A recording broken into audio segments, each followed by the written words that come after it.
We've lost track of time, don't know how to feel, but I'm not sorry. I'm lost in your eyes, are you even real? But don't you worry. Такбаев Руслан Эрмекбаевич, Таластан мурун. Негизи өзүм Россияда тургум да, атам ошакта военный болчу. Өзүм ТЭЦте иштейм, биякта Бишкекте жашайм. ТЭЦте иштейм. Келечек эми алгач ушул кооперативде биринчи келинчегим көрүп калды Инстаграмдан. Совет берип, эми айткандай барып көрөйлүчү деди. Биринчи барып көрөйлү кандай болот деп. Адан мурун биз банк через банк эле алайлы дегенбиз да.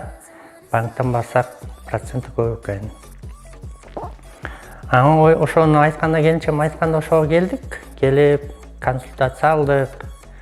Берден келип Гүлайым кыз дегенден алдык консультация. Жакты, эме как программасы жакты. Но все равно сомнение болду. Ойлонуп интервьюсын алып алып, анан ойлонуп көрөйлүчү деп кеткенбиз. Где-то августта келгенбиз. Консультация алып. Августта келип туруп, кетип ошол ойлонойлу деп отуруп эле, ошол биз ноябрда келдик. Ошого чыгышып, ноябрда келдик да. Турайлы деп очередке. Биз эч кимге деле урушкан жокпуз, эми бар экен дедик да, но антип деле эме алган жокпуз. 5% жакты мага ошо эмесичи, как говорится, банкта ар жерде ар кандай болуп атпайбы, бул зато келечек деген адамдарга жардам берип атат. Ким как өзүнө колун жетишпеген эмеге кишилерге ошо жардамчылык болуп атат да. Анан ошого ойлонуп эле тууганчыктар деле айттык. Тууганчыктар деле макулдашты, эме алганда кандай десек, жакшы эле болду. Көргүлө деди. Ойлонуп жүрөлү, ошо 3 ай өтүп кетти. 3 айдын ичинде ноябрга келип калды да, туш ошону. Келдик, консультация алдык. Очеред канчада деди. Сурадык канча болот деп эме алды. Бизге где-то плюс-минус 6 айга чейин күтөсүңөр деди. Макул, ошондо биз ойлонуп көрсөк, где-то ноябрда турсак, жазга мал алып калсак мүмкүн эме болуп калдык.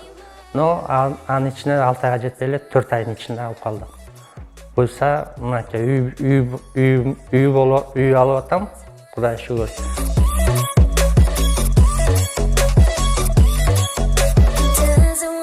Келинчем экөөбүз ушу көрүп эме алып, буйрса жакты.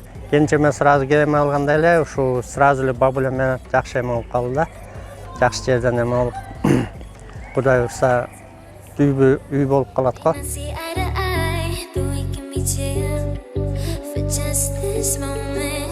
Ал эми бирден алып атам, Свердловский райондон. Трехкомнатная квартира. Бизге очередибиз келгенде 1 ай мурун айтты. Караштыргыла деди. Срок 1 айыңар бар деди. 37,5 миңден. Өзүңүздөр сүйлөштүңүздөр? Өзүбүз сүйлөштүк. Балдарым бүт ушул жерде эле окушат. Ушу мектепте окуйт, 38-мектепте. Район жакшы негизи. Бу жерде чоңойгом өзүм деле. Илгери бу жерде мен негизи Таластан бүтүп келгем. Болсо где-то мен 94-тө бияка келдим. Ушакта жашап, ушу ТЭЦте иштедим. 94-жылдан бери.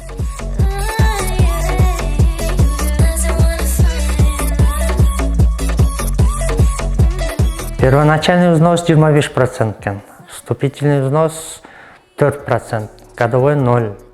Мен эң договорун түзгөнүм эң бийик эмеге 2 миллион 800 түздүм.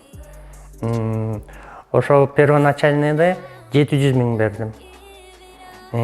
Вступительный 4% 112 миң сом бердим. Общийден 812 миң сом бердим. Мага келечек кооперативибиз ошондо мен 700 берсем 2 миллион 100 банктан алып беришти. Общий сумма менен 2 миллион 800 үй алып атам.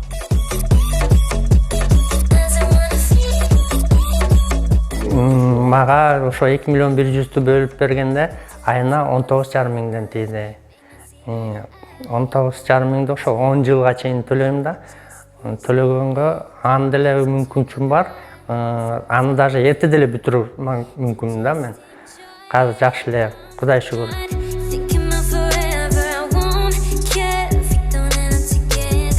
Эми ар кимдер ар кандай деп атат, ошо келечек деп көп чыгып атат деп, кооперативди лохотронство деп эме алганда, но андайга ишенбегиле. Эми ар жерде ар кандай ар кимге айтып берет. Биринчи келип туруп билгиле да, көргүлө да.